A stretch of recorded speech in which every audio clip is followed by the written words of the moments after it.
Good morning, dear students. Welcome back to your maths class, beta.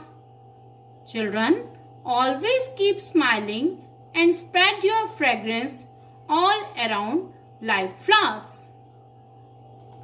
Now, beta, fold your hands and pray with your music teachers for your well-being.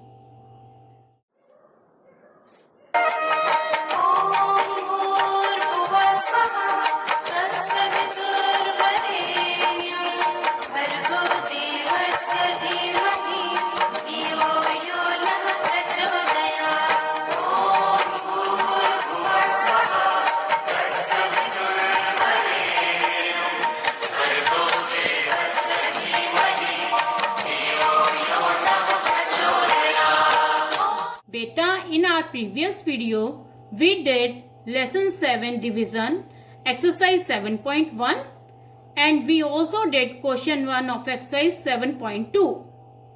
We also did revision of lesson 6 multiplication. In today's video, we will do exercise 7.2, question 2 and 3 and we will also revise some part of lesson 6 multiplication.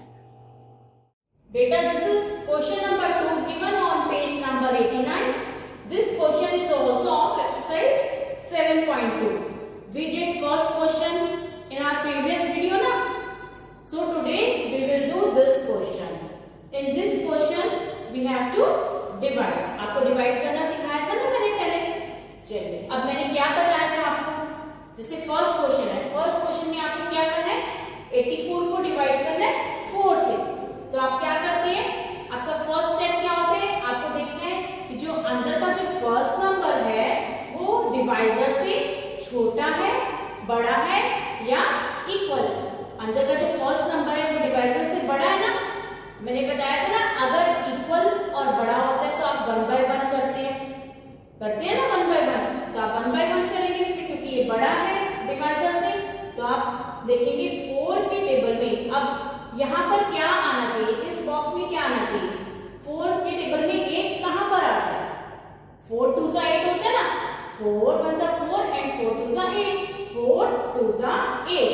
तो अब आप यहाँ क्या लिखेंगे, पहले मैंने आपको कहा था डिवाइजर से आपने ऊपर जाना है फिर नीचे आना है. 4 2 सा 8 ही आएगा ना इस बॉक्स में. And 8 minus 8 is 0. Next step आपको माइनस करना है ना. उसके बाद आपको क्या ड्रॉ करनी है, एरो ड्रॉ करने को बताया. Arrow means 4. अब आपको ये बॉक्स फिल करना है. कैसे फिल करेंगे इस बॉक्स को, अब आपको देखना है 4 के टेबल में 4 कहां पर आता है. 4 के टेबल में 4 कहां पर आता है, 4 1 जा 4. पहले आप डिवाइजर से ऊपर गए फिर नीचे आए. ठीक है, 4 minus 4 is 0. हो गई आपकी box fill. Now this is your B part. In B part you have to divide 69 with 3. तो आपको फर्स्ट स्टेप क्या करना है कि आपको अंदर का फर्स्ट नंबर देखना है कि वो डिवाइजर से बड़ा है, छोटा है या इक्वल है. अब अंदर का फर्स्ट नंबर डिवाइजर से बड़ा है ना, तो आप 1 by 1 करेंगे ना. अब आप देखेंगे 3 के टेबल में 6 कहां पर आता है, 3 2 जा 6 होता है ना. तो यहाँ पर क्या फिल करेंगे, 6 3 2 जा 6. 6 minus 6 is 0. अब 9 नेक्स्ट नंबर को सॉल्व करेंगे. 9 है नेक्स्ट नंबर. नेक्स्ट नंबर के नीचे एरो डाली. एरो मींस यहाँ पर क्या आएगा, 9. वही सेम नंबर आ जाता है ना. अब 3 के टेबल में 9 कहां पर आता है आपको ये देखना. 3 1 जा 3, 3 2 जा 6 and 3 3 जा 9. So you will write here 3. 3 3 जा 9. 9 minus 9 is 0. Okay. Now this is your C part. In C part you have to divide 55 by 5. अब आपको देखना है कि जो अंदर का फर्स्ट नंबर है वो डिवाइजर से छोटा है, बड़ा है या इक्वल है. जब बड़ा और इक्वल होता है तब आप 1 by 1 करते हैं ना, और अगर छोटा हो तो आप दोनों नंबर को इकट्ठा भी ले सकते हैं. तो यहाँ पर इक्वल है ना, 5 5 के इक्वल है. वन बाय वन करेंगे। अब मुझे बताइए 5 के टेबल में 5 कहां पर आता है? 5 वन जा 5। पहले आप ओपन करें फिर नीचे। Now what will you do? You will subtract both these numbers. 5 minus 5 is 0. Okay. Now you will put an arrow. अब 5 के नीचे यहाँ पर क्या लिखेंगे? 5। शाबाश। अब आप क्या करेंगे? आपने देखना है कि 5 के टेबल में 5 कहां पर आता है? 5 वन जा 5। 5 वन जा 5। अब आप क्या करेंगे? इनको subtract. 5 minus 5 is 0. Are these sums clear to you? Okay. Now you will do D, E and F part yourself. Now beta, this is your third question given on page number 19. This is also of exercise 7.2. What you have to do in this question? Divide the following using multiplication tables and write the quotient and remainder. आपको ये divide करना है multiplication tables को use करके और quotient and reminder भी लिखना है। ठीक है, अब आपको डिवाइड करना आ गया ना।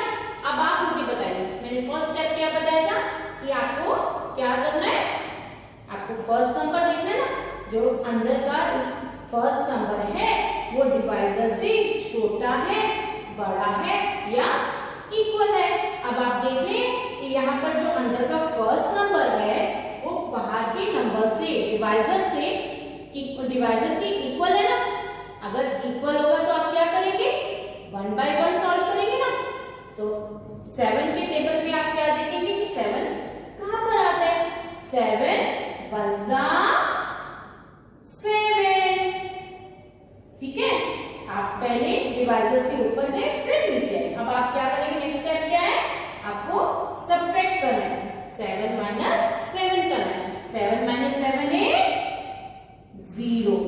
Now you will draw here an arrow. This arrow means here 0 will come. Now you will see where 0 comes in table of 7. आप 7 का टेबल 0 से बोलेंगे ना। 7 zeros are 0. So you will write here 0. 7 zeros are 0. अगर यहाँ पर कुछ नहीं है तो क्या लगा सकते हैं? 0. अब आप क्या करेंगे? You will subtract both these numbers. 0 को 0 से subtract करेंगे। 0 minus 0 is 0. 0 minus 0 is 0. Now you have to write down the quotient and remainder now. So we will write the short form of quotient and remainder. जो आपका ऊपर answer आया वो क्या है? आपका quotient. So you will write here Q. Short form of quotient is Q. And जो subtract करके लास्ट में आया वो क्या है? आपका remainder. So you will write the short form of remainder R. Okay. Now this is your B part. In B part you have to divide 55 by 5. First step क्या है? आप फर्स्ट स्टेप में क्या करेंगे? आप क्या देखेंगे कि अंदर का जो फर्स्ट नंबर है वो बाहर वाले नंबर के इक्वल है, ग्रेटर है या स्मॉलर है। अब यहाँ पर इक्वल है ना, इक्वल है तो 1 by 1 करके सॉल्व करते हैं। अब 5 के टेबल में 5 कहां पर आता है बेटा? 5 वन जा 5। शाबाश। ठीक है, अब हम क्या करेंगे? सब्ट्रैक्ट करेंगे। 5 minus 5 is 0. Now you will draw an arrow. Arrow means यहाँ पर क्या आएगा? 5. अब आपको फिर से देखना है ना कि 5 के टेबल में 5 कहां पर आता है? 5 वन जा 5। यहाँ पर कुछ नहीं है तो क्या लगाएंगे? 0. Now you will subtract both these numbers. So you will put minus sign. 5 minus 5 is 0. 0 minus 0 is 0. अब आप बताओ मुझे फटाफट कि इसमें क्वोशिएंट क्या है? Quotient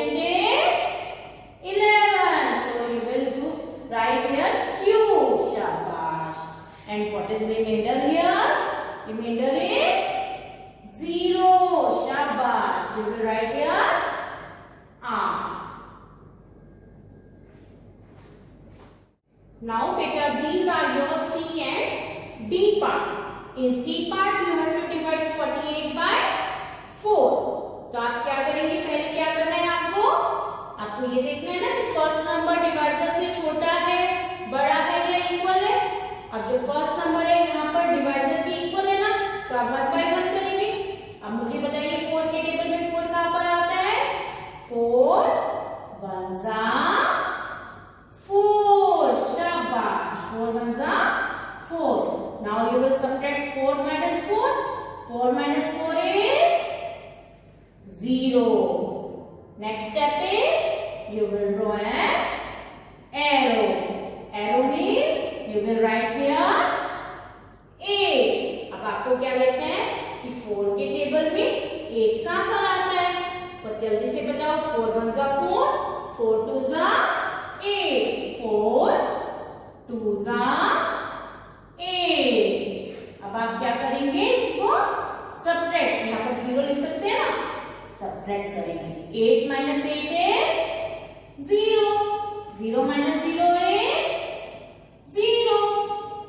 What is quotient here? 12. Shabash. You will write here Q. And what is the remainder? Remainder is 0. You will write here R. Q for quotient and R for remainder. Now this is your D part. In D part you have to divide 46 by 2. First step क्या है, आपको देखना है कि अंदर का first number बाहर वाले नंबर से छोटा है, बड़ा है या इक्वल है। अब यहाँ पर अंदर का जो फर्स्ट नंबर है बाहर वाले नंबर से बड़ा है ना, अगर बड़ा और इक्वल होता है तो आप 1 by 1 करते हैं, और अगर छोटा होता है तो आप इसको इकट्ठा भी ले सकते हैं। अब यहाँ पर बड़ा है ना, ये वाला नंबर बाहर वाले नंबर से बड़ा है, तो आप 1 by 1 करेंगे। अब मुझे बताइए 2 के टेबल में 4 कहां पर आता है? 2 1s are 2.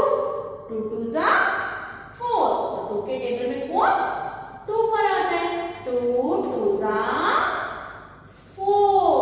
Now you will subtract both these numbers. 4 minus 4 is 0. Now you will draw an arrow. This arrow means here what will come? 6. अब आपको देखना है 2 के टेबल में 6 कहां पर आता है? 2 1s are 2. 2 2s are 4. 2 3s are 6. 2 3s are 6. यहाँ पर क्या लगाएंगे? 0, क्योंकि यहाँ पर कुछ नहीं है।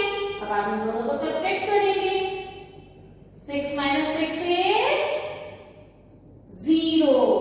0 minus 0 is 0. What is quotient here?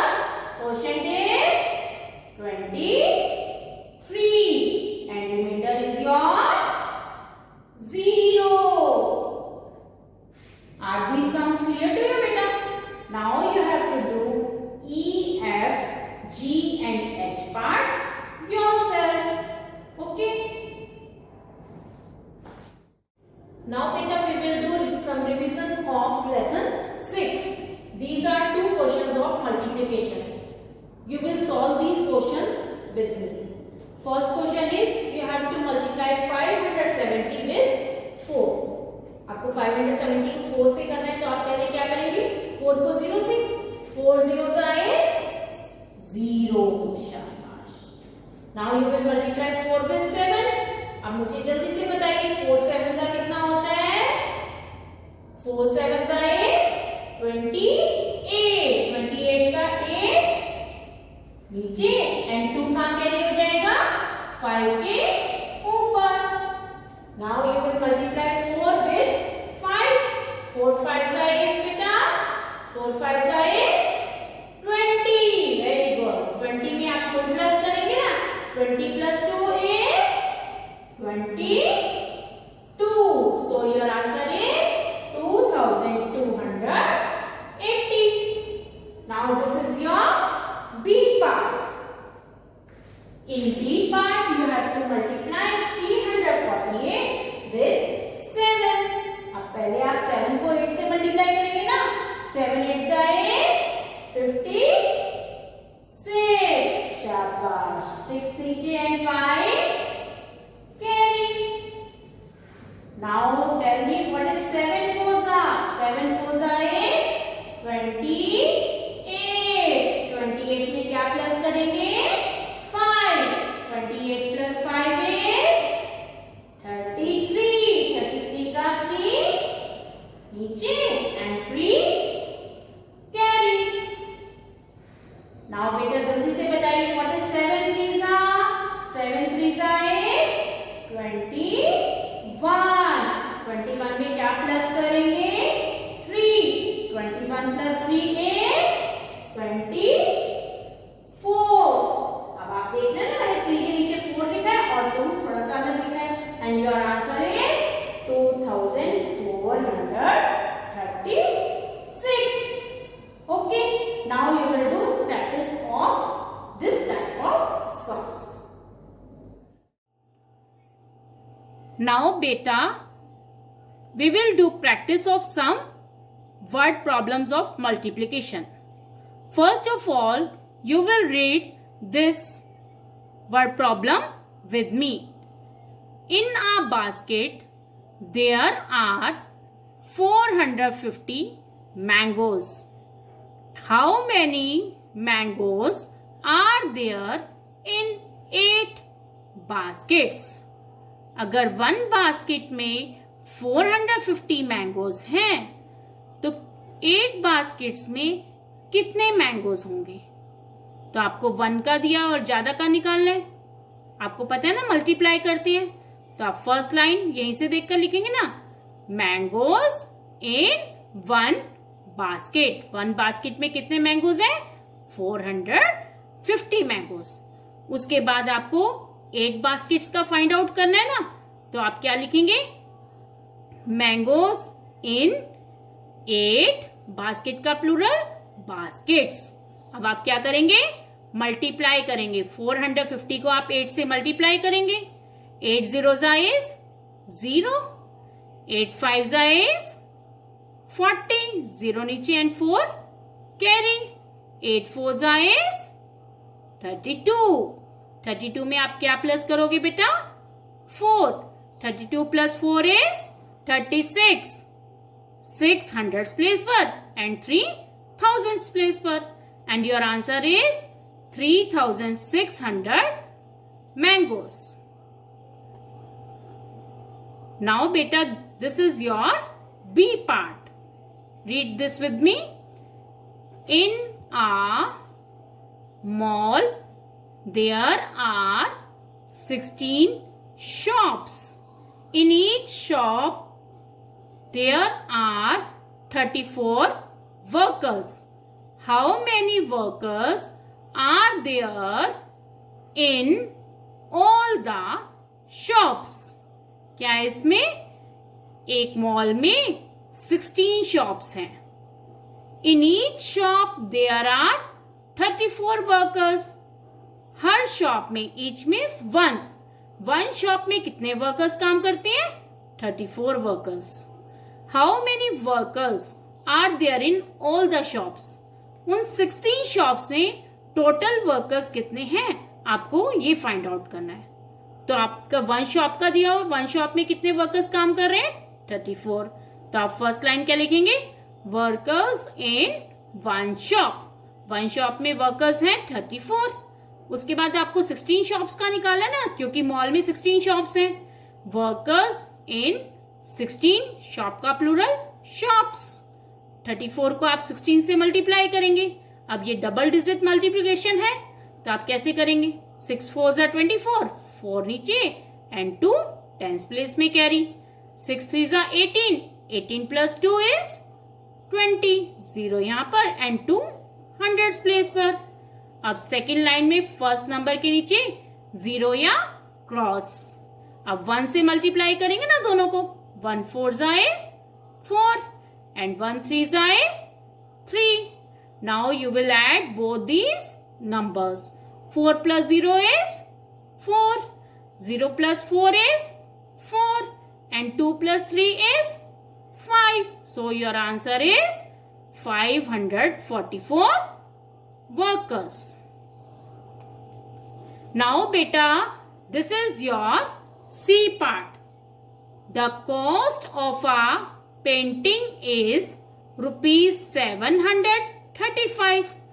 One painting, means one painting की cost कितनी है बेटा? 735 rupees है. What is the cost of 9 such paintings? ऐसी 9 paintings की cost कितनी होगी? तो आप 1 painting का लिखेंगे ना पहले. Cost of 1 painting.